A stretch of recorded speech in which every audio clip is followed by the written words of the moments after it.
ఇది చాలా స్పష్టంగా ఈ గ్రామంలో, ఈ మండలం, ఈ నియోజకవర్గంలో చర్చ జరుగుతూ ఉంది.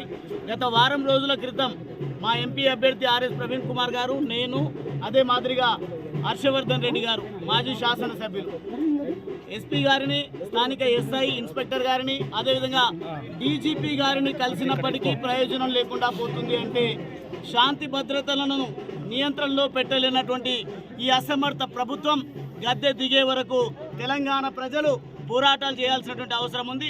హత్యా రాజకీయాలకు తెరలేపినటువంటి ఈ ప్రభుత్వం తప్పకుండా ప్రజల ఆగ్రహానికి గురిగాక తప్పదు.